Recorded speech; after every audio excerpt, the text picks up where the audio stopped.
It's going to be very fluid, and I hope you enjoy this.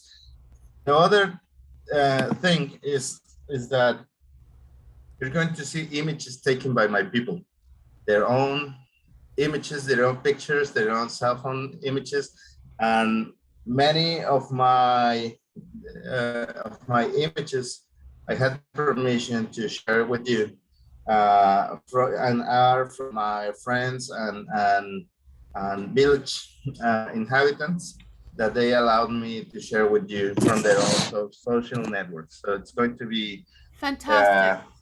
it's going to be this way. So I'm going to share my screen.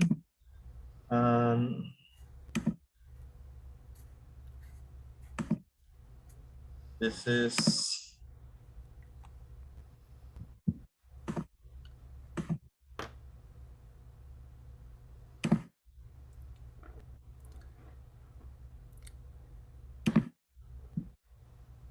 We see it.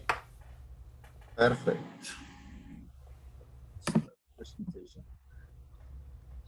So this is it. Good morning again. My name is Alberto Mellado, and I want to thank you guys for being here. Thanks the Professor Quimano, and I want to thank every one of your ancestors for having you here today. So I want to honor your past, your roots, and I want to acknowledge that you are wonderful people in a wonderful group making difference for this planet. So I'm always happy to share uh, moments with good people. As I told my mentor long ago, we are nothing else than good people trying to do good things for a better world. So I hope you get something from this talk, and something that will help you and will make you better human beings for the rest of your lives. That's the meaning, nothing less than that. So we are going to talk about food fisheries, our work, and our challenges on COVID-19 this recent time. So it's going to be about four chapters: the food, the fisheries, our work, and the COVID-19. COVID-19. It's easy to remember in Spanish when they say COVID, but internationally I heard it's COVID. So let's jump in on the food and the historical background. We are the closest tribe within our region that is very similar to Stone Age people. We are coastal and Icelanders. We live in the coast of Sonora and the Mid-Reef Islands in the Gulf of California.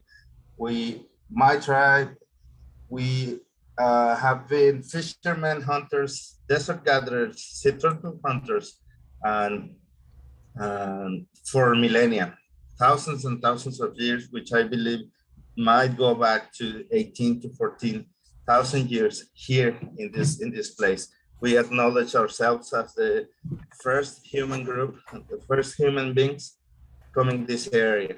So we know our origin history, oral history. We remember that we do not belong here originally, so that we came from countless generations and thousands of years walking from somewhere else, and we arrived here, but it was long ago, thousands and thousands of years. So here we developed a special characteristic that we harvest and eat Zostera marina, which is a seagrass grain, a seagrass seed. So, which is very uncommon in the world because no one else in the world eats a grain from the sea bottom, a seagrass seed. So that's very unique in our tribe. So this is what I was trying to explain, that my people in the oral history has something very similar to what the historians and the human history explains as the first inhabitants, first arrival of human beings to the North American continent. So as you may know, there are very different theories about the Bering Stretch, about the end of the last glacier period, but also about coastal people coming in, jumping in the coast and navigating north to south to this continent. So it is very possible that we were some of those coastal people that arrived paddling on little canoes that we call balsas, reed rafts, and because of our way of life, we are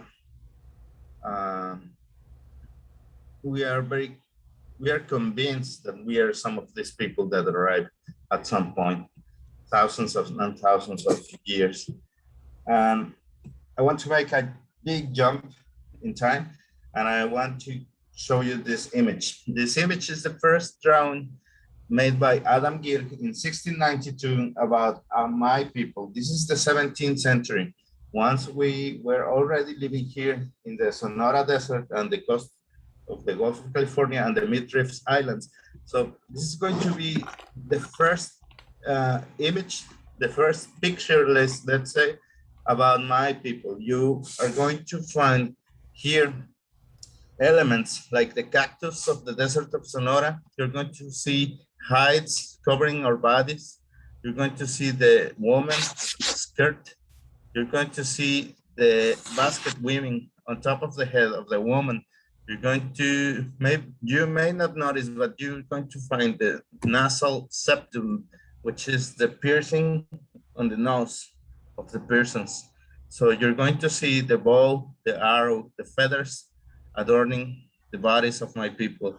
And you're going to, if you look close, you may notice a bit traces of the face painting. And you see elements like the spear, the someone that has hunted a rattlesnake, and you're going to notice a knife tied to the arm of some of the men walking in the front. So you get to see a lot of the prehistoric and pre-Hispanic life of my people. So many of these elements persist today. So you're going to see, please, I'm going to give you a minute to explore with your eyes this image. So maybe you can make the connections from this, that is the oldest site, to my tribal people, and you will see the new images and you make the connections to that word. So I'm going to give you a minute or two to just to familiarize with the elements and see if you can connect that with our present images. Okay, so we're going to move. Okay, this is the last photography of someone paddling a balsa. Is what it was taken about between 1920 and 1930s. It was photographed by an American that brought a camera back in the 20s and 30s. He was exploring this site, and we have this beautiful picture of some of the last balsas before the wooden boats show up being better, stronger, and substituted the old balsas. So the old type of canoes, balsas, that were kayak-like, um, made out of reed, um, were here until the 20th century, when they were not used anymore. But the elders of that time, in the 30s and the 40s and the 50s, this photograph was taken in the 50s, when this was taken with the first color camera that came to the territory. It was brought by William Neal Smith, an ethnographer of the United States, and took some of the showed the world our life in color. So the last one was an old photograph that was hand color painted, but this one is really color photograph camera, and it was taken in the 55, and shows someone that was constructing a balsa for the National Museum of the American Indian. So you're going to find this in the Smithsonian Institution archives, and this specific balsa. And there it is in the 50s. And this is how a village would look like in the 50s, when he was showing the world how my people lived. This is just the 50s. We were nomadic people until the 50s. And my tribe came from a sad history, a struggle of hundreds of years, from 1533 to all the way to 1906. We were in fighting the colonial period to survive. So thousands of our tribal members died, and only 169 of our tribal members survived on Tiburon Island, the biggest island in Mexico, and we had no choice but exile there and protect our families to survive. And only 169 of my ancestors survived. From them, we have been growing, and now we are 1,100 tribal members today.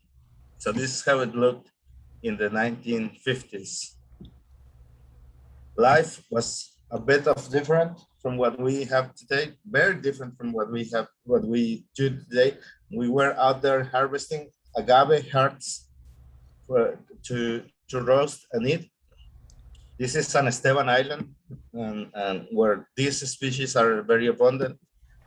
And my people used to harvest the plant, take out all of the leaves and the spines, and make a big fire in a hole, and put all of this to make food. It's very sweet, kind of like, it is more like a dessert instead of a food. You maybe some of you that know about the tequila processes and about this kind of agave or maguey hearts baked, maybe you know already the feeling while chewing, while eating this millenary food, because this goes back to thousands and thousands of years. So this is how my tribe used to do that in the 50s, and this is how they look when they are baked. And this is how people will eat the baked hearts. So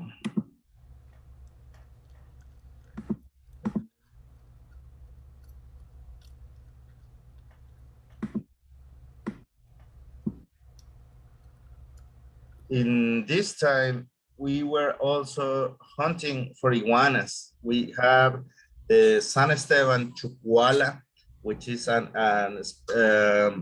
beautiful species of native lizards that live in the island, that they are called chucualas. There are two species, the tiny, the spiny tailed iguanas and the not spiny iguanas. One of them, the spiny one is black and the other is spotted and camouflage like skin. They're very beautiful, and it used to be the main protein source in one of our islands. So in the old days, there are not a lot of pictures about this, but when there was no other food source, turtle hunters used to go to the sea, bring a sea turtle, and just put some fire on top of the sea turtle. So I forgot to make my disclaimer that if someone is very sensitive to watching animals being hunted, dead, skinned, or prepared, you should, I'm going to ask you for comprehension and use your wisdom and use your heart. Every one of these foods and animals and lives were taken for survival. This is a tribe that was almost exterminated, and these were the only food sources and the only traditions that we know of before the 20th century food-like system, like go to the store and buy something. This was the only way to provide food for your family, for your elders, for your children, and might be a bit of sad looking at the sea turtle, looking at the iguanas, being hunted, being killed, but it was the way it was back in those days. So it was made always with respect, with the spiritual connection with the land. So we truly believe that we deeply thank every life that is lost, because gives life, energy, and food to other lives. So this is made in a very respectful context. So this is where this is the boat made of wood that was changing the way we navigate between the islands and the coast, and the way we fish and the way we travel. So as you may see, this is more like a Mexican old style fishing boat constructed by my people, and we started to use sails using the wind to navigate. So this was a technology jump back in the 40s. It started about the 20s, but it was more common about the 30s and the 40s that everyone was doing this. This is the way it changed. You were able to carry more stuff and more family on your boat. So traveling from one camp to another. So this is the way how the boat was connected to the way that my tribe used to get food and used to go out, fish and hunt from one island to another and the coast in mainland. So this is how you may look to those boats in the old days, with the spears and bows and arrows and everything, all of the gear on top of the boat, always ready. And this is how a family looked moving from one camp to another in those days. Once they got to the sea turtle hunting spot, turtle was hunted and brought to the boat and later to the campment and the tribe and for food, but also big fish was taken and we started to sell fish in the 1927, about that time. So we started to work we discovered ourselves as fishermen, and we started to change fish for money. So it was the first time that my tribe had a coin, a silver coin in their hands. So this is how it was, and this is how the sea turtles are prepared for food. So it is a big feast because you were able to to put in the fire the meat and share with everyone in the camp. So everyone had food. One animal worked for 20 to 25 people to have some food that day. So we also were hunting for rabbits, or hunting for deer. Um, and even in the old days, we used to eat sea lion. Not very much, only few cases when other food sources were scarce.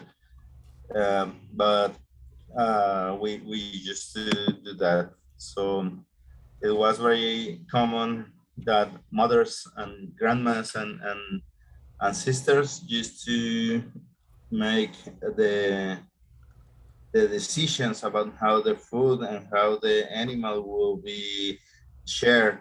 Bones for making soup, skin for making other arts and crafts and tools, but also the meat, some of it to be eaten on the fire at that moment, some other for soup, some other to be salted, and some other to be shared raw with some special people that made you a favor in the past.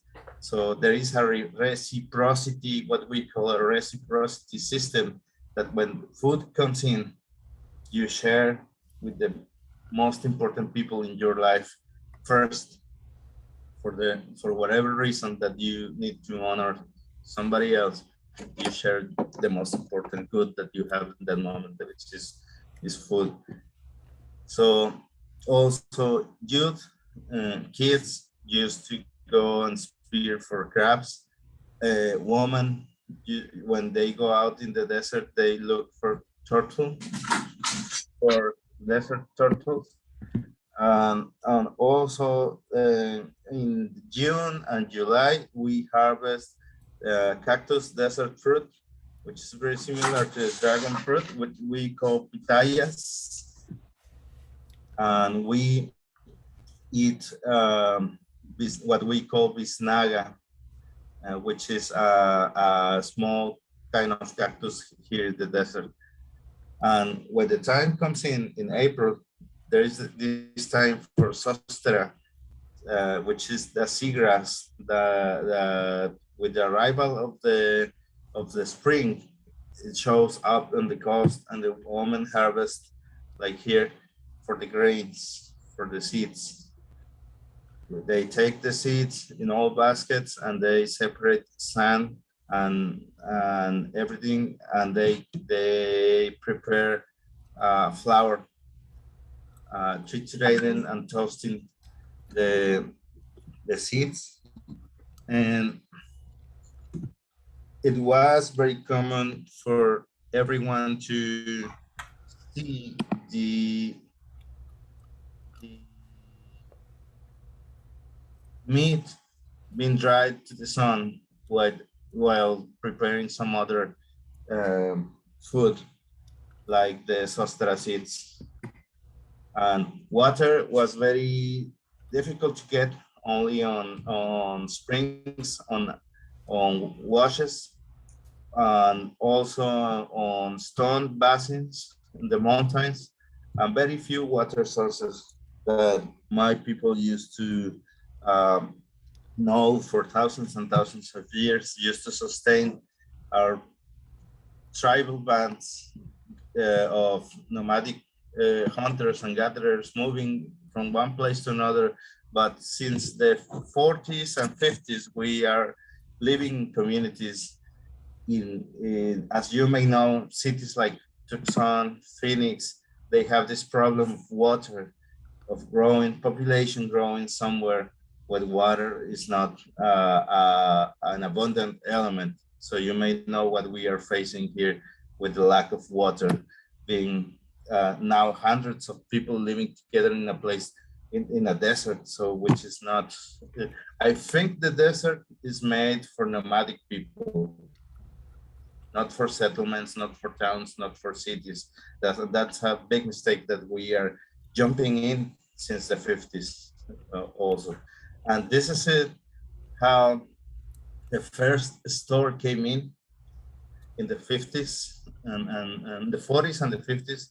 And you see how the Coca-Cola, sodas and Pepsis and all the flour, the food, the sugar, coffee, chicken, beef, and everyone you may imagine from a store was available for my tribe from that time. It is no coincidence that cancer, uh, gastrointestinal issues, health issues, blood pressure problems, diabetes, and many other diseases started to show up after this period of time in the population. So I want to make another jump. In 1994, scientists came in and provided training for us, and they talked to us about conservation, monitoring, and environmental sciences. So here we learn how to monitor sea turtle, how to monitor plants, how to monitor the desert, how to do fishery monitorings, how to do bats, the monitoring, how to do a lot of areas of what at that time was the boom of conservation, and in 1994. So they prepared, scientists came from the University of Arizona, the Museum of Arizona Sonora, the Center for Environmental Research from the Northern Arizona University, and some other scientists came in, and they prepared this class with elders from my tribe. So at the time we learned Western science and monitoring, we were learning traditional knowledge, oral histories, and tribal knowledge from the elders. So it was a hybrid of knowledge and skills that made us better tribal members. So we got the chance to learn from all of our teachers, but also from great scientists from the Western world. It was a beautiful experience, and I was right here. I had only 14 years old. I'm the kid on the image. Wow. I was 14, and everyone else, these are my partners, most of them leaders, governors, and respected tribal leaders, that some of them passed away, like Fernando passed away from diabetes, and some others passed away.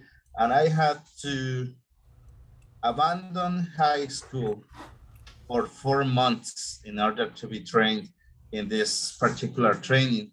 But I got special permission from school, and I had to recover somehow this lost time that gave me my perspective from what I wanted to do in life. So I wanted to go very deep into my tribal knowledge, but I wanted to go very deep into the Western knowledge for the sake of my culture and my territory. So it was very inspiring to me. So this was like the key element in my life that made a lot of what I am today. So this is a very significant moment in my life, but also I think in my tribe. So it was the first generation. So we tried to replicate this continuously, year by year, every years, every year. It's been a long time since the last one, but we have 4 or 5 generations of people that got training in this way. So remember how I showed you the old camp in the 50s? Well, now this is how it looks like today. This is my village. This is Punta Chueca.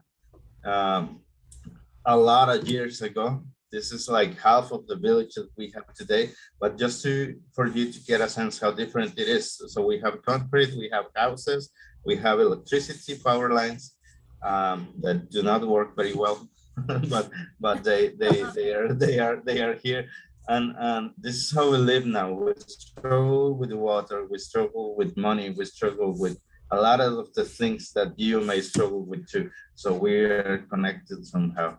But it's only a small spot in the tribal territory. We have 120,000 hectares, acres. I think you may know that as acres of tribal territory on the island, and we have 19,000 acres of tribal territory on mainland, plus the sea, all the sea surrounding us. So it's huge territory. There are no fences, there are no boundaries, and we have to enforce this territory continuously, to about poaching, to about stealing, land stealing, and it's very complicated for a group of 1,000 people to enforce more than 200,000 acres of territory, being sea, mainland, and an island.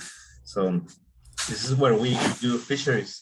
This is a common day on the shore, that when a boat comes in, the family go together to separate the crabs, take out the crabs from the boat and deliver to the seafood buyers and make some money for the day. So this is a good fishing day, all the crabs. But we now that we work on science and conservation, sometimes we put little tags on some crabs and we look for the movements of the crabs. So we discovered that they move kilometers from where they were marked. It's the same technique that scientists use for sea turtles, but in a small scale. And we noticed that they are very dynamic populations. So they are all connected for hundreds and hundreds of kilometers in the surroundings. So we realized that we need to preserve one population here in order to protect the people fishing hundreds of kilometers away from us. So this is the Scallops Fishery. This is how big a scallops can get. Scallops is the abductor muscle of a plain shell, and this is big. There are not many, if there are none other places in Mexico where you can get scallops this big, and this is how they get. We still sustain a commercial fishery, but it's not as healthy as they used in the past. So we're getting less kilos in a day that we used in the 50s, in the 70s. And this is how you may find some of the biggest scallops in Northwest Mexico. And some of them are available for you in the south of Arizona, because most of this cross the border to once that several intermediaries pay for them and take most of them to the Phoenix and Tucson area for a small Mexican food trucks and seafood trucks or seafood restaurants. These are some clams. Alberto, can you say something why the population of the scallops is diminishing? Because overfishing, mostly, but not just tribal. We have a big issue with poaching. We have over 40 boats. My whole tribe needs about 80 boats, but we have only 40 that works in terrible conditions that belong to the seafood buyers. So the production medium is not doesn't belong to the tribe, and we do not put the price on it. So So low price makes the people to go and harvest more to make some income. And then, and this big historic decades of low prices. You get scallops like this for here on the shore, and the fishermen get paid only $10 per kilo. Wow. $5 per libra. How do you call the libra?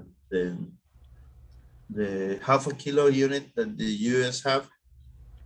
Pound. Oh, Pound. pound. Uh-huh. Let's say $5 per pound. Wow. And you may pay 20, Yeah, we maybe paid 30. 20, 25. Yeah. Yeah, so the price is about 4 times less that it should be. And it has been 4 times less or less for decades. So that made the tribal members to go out and fish more and more and more. I see. And then 50 years of low prices have depleted our scallops, but not just our fisheries. I'm sure that my tribe will not uh, deplete the scallops by ourselves. This has also something to do with poaching. So the industrial fishing in Northwest Mexico depleted scallop beds in Northwest Mexico. So they are pressuring our territory to come in and dive for scallops. So we have 2 or 3 times more fishing effort, low price for decades, and these are the survival of the scallops in the sea bottom. So more or less, that's the context of the low production. So they are very rare. They are getting expensive recently in the market, but not in the village, sadly. And it's very weird, but it has to do with the commercial fisheries commercial system that has a structural problem in Mexico. So this is how the scallops may look like an afternoon when divers are getting to the shore and selling to the seafood buyers. And kids help sometimes to get the bags from one hand to another. These are sea snails, same story that scallops, low price, overfished for a long time, but still holds commercial fishery. Snails are brought with shell, so they need to be boiled and take the meat out and take the operculum, which is the part in the shell that closes the shell, and that's sold separate, and the meat is sold separate in bags. So this is how a seafood truck may look like an afternoon after everyone came in and they are going out of the village to sell the seafood. A truck, yeah, and the seafood ready to be sold outside of the village. Sometimes sea turtles show up. Now we do not eat sea turtle as we used to. So we make this promise that sea turtles help us to survive in a way that we need to now make a sacrifice for them. So we do not eat any sea turtles again. And if we find some, we release them to the environment.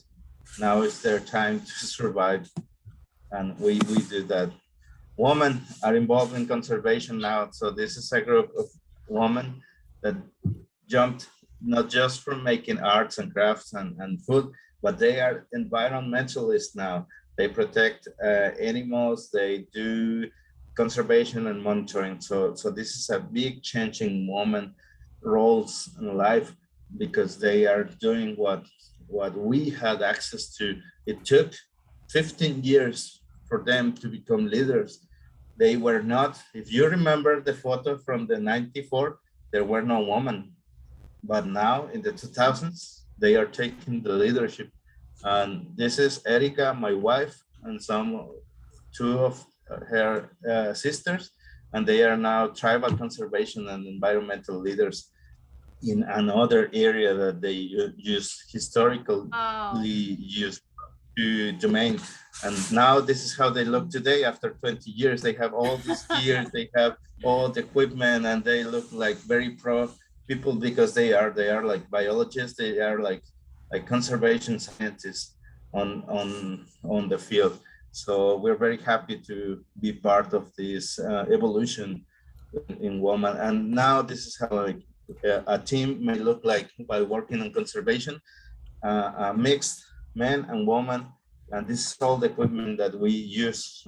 We ice cases, gasoline, food for a field trip for several days to the islands. We do not go out there hunting anymore. We go out there to do environmental scientists, conservation, prevent exotic species, get some garbage out, and protect the territory. So this is a different approach from what our ancestors used to do. We need now to preserve the place, and this is how we go out in the boat.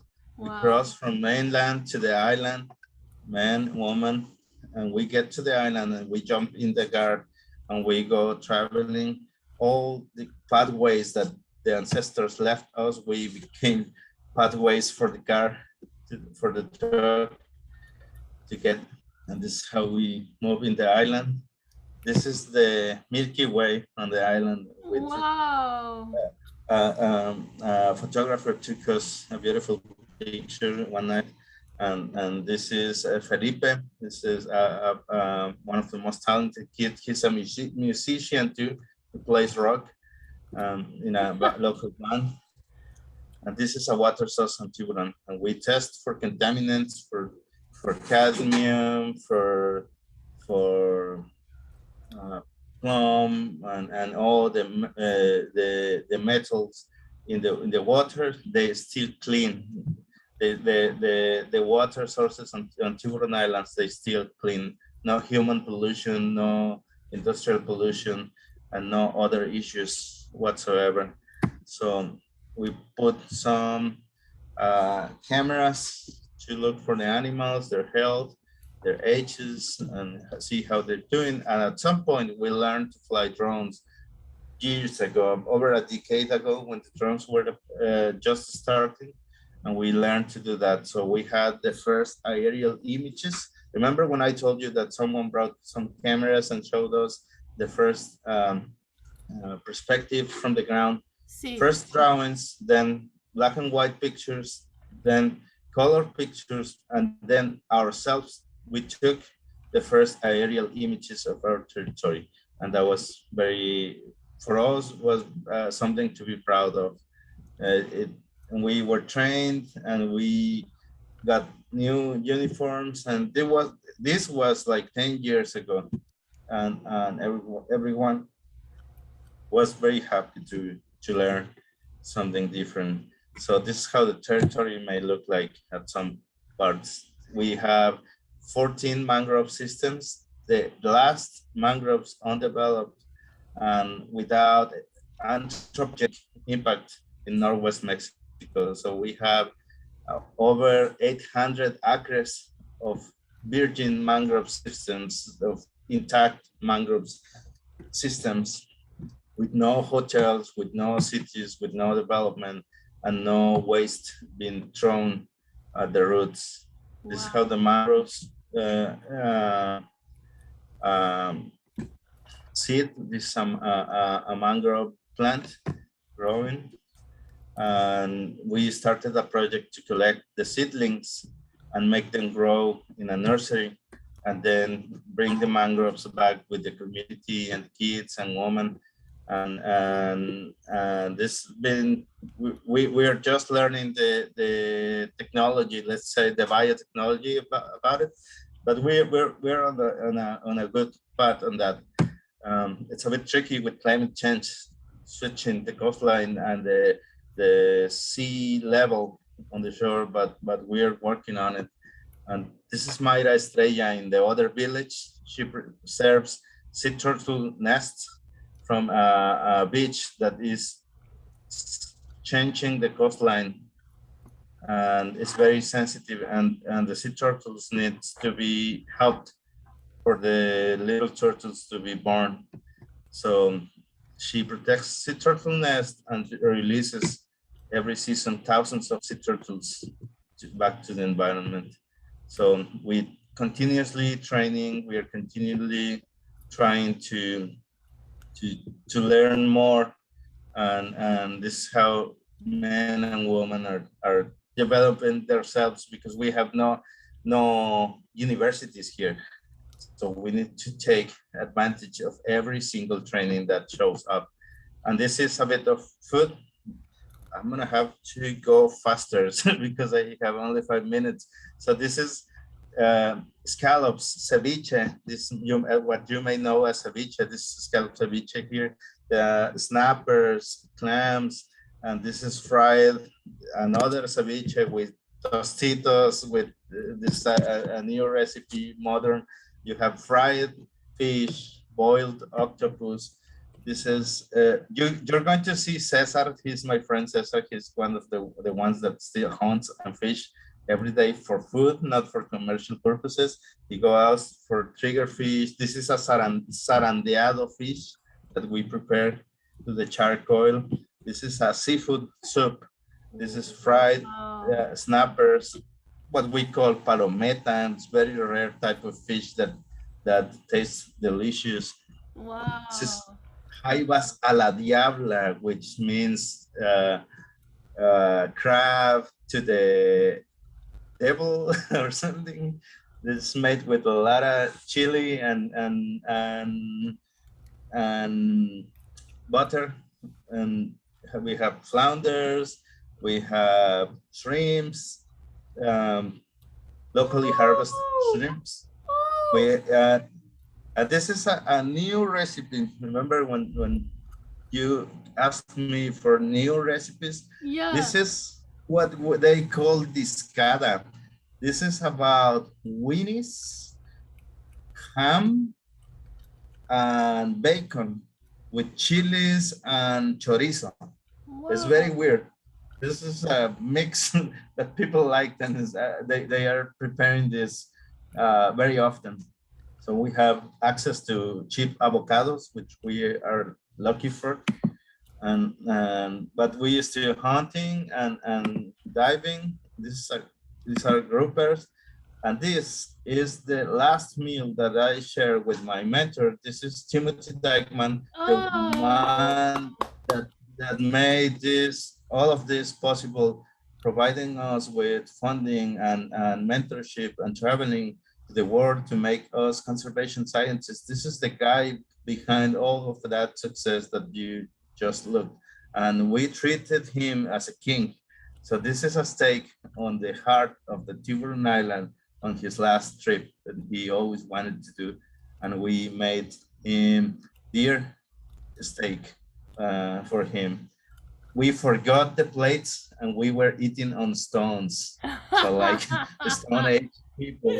So we forgot the dishes, we forgot everything, the fork, the knife, and everything for him, but we managed to serve him the food on stones. So this is cactus fruit and some of the types of cactus fruits from the desert. This is a mesquite pod, what we call mesquite pod vaina. And this is a new recipe that I just prepared. That this is a scallops mussel with a touch of salicornia. Oh, salicornia. Fresh salicornia with scallops. So this, I think this is the few places in the world where you can taste this recipe. Wow. And I'm going to patent it. Just joking. You should. This is crab tostadas, crab meat tostadas, and fish, fried fish. But food is beautiful, but we struggle with water today. So water is brought by water trucks once in a while when the water is very scarce. Some of them are from government, some of them are from particulars that that provide water and purified water are coming on trucks too. So it's a big struggle now. We're growing as population, and we have been settled here for 5 decades, and we don't know how to manage this water scarcity here.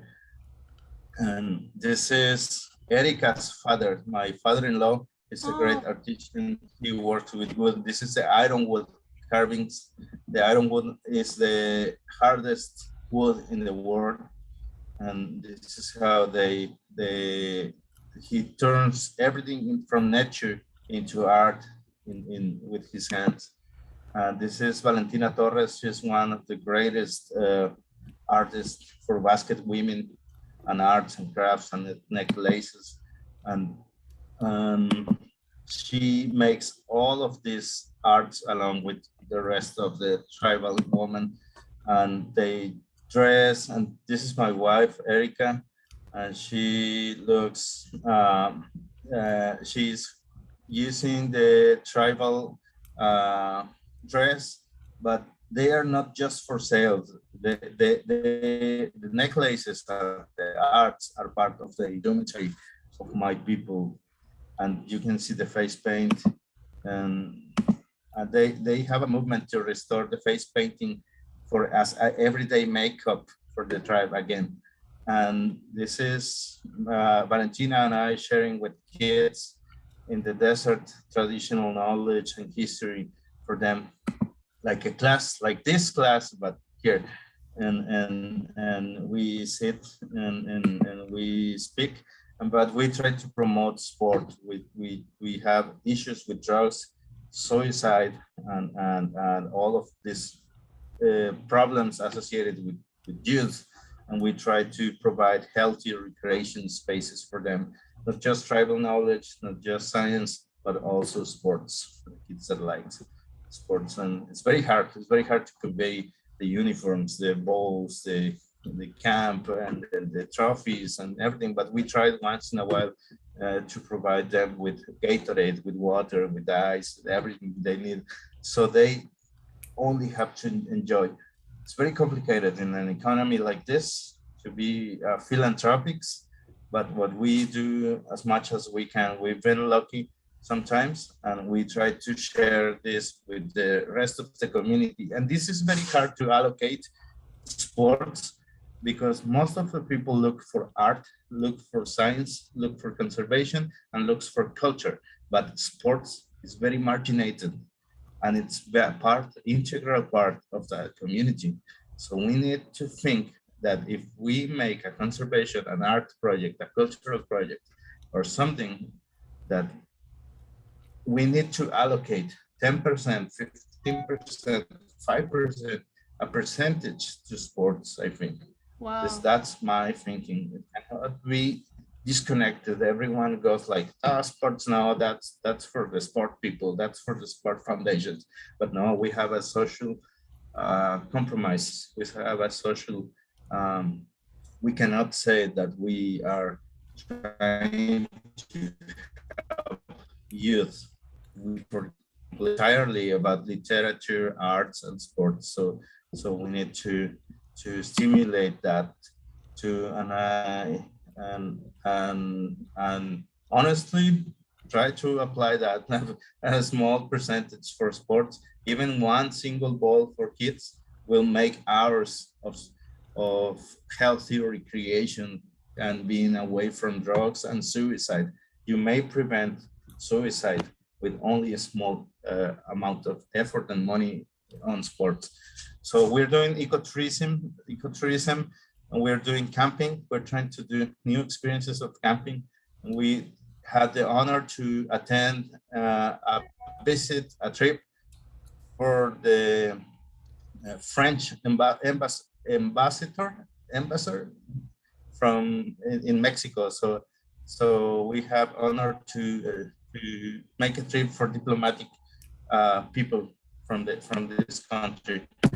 So this is a recent conversation that we have with 18 university aspirants universities students that just finished high school that will go and look for professional education. They come from our tribe, and they are the hope for the future.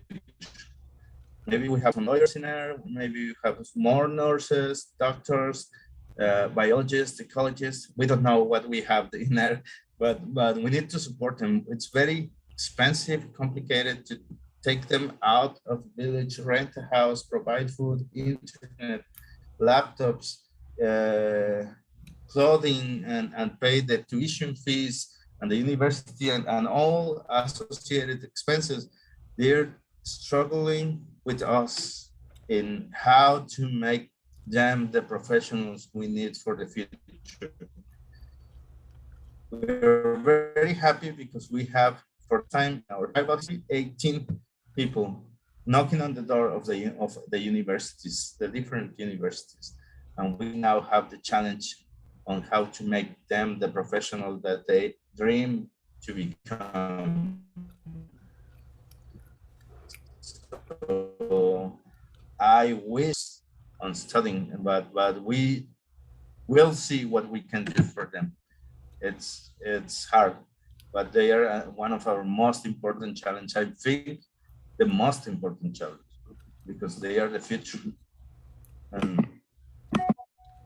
And this is how we got about the COVID 2020. As you may know, we had these waves of infections and reinfections, and we have the virus coming. We lost a lot of people, but also we were lucky enough to have international aid coming in, and they brought us face masks and equipment and training, and they brought us compressors for oxygen. So we were lucky. We were living in a remote village, but we had 6 oxygen compressors. So that saves dozens of lives within the tribal. I was expecting to lose 36, 50 people. Watching the percentages of the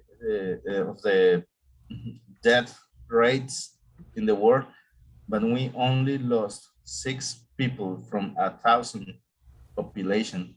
But even when we only have few death people from COVID, we had, most of us got sick at some point.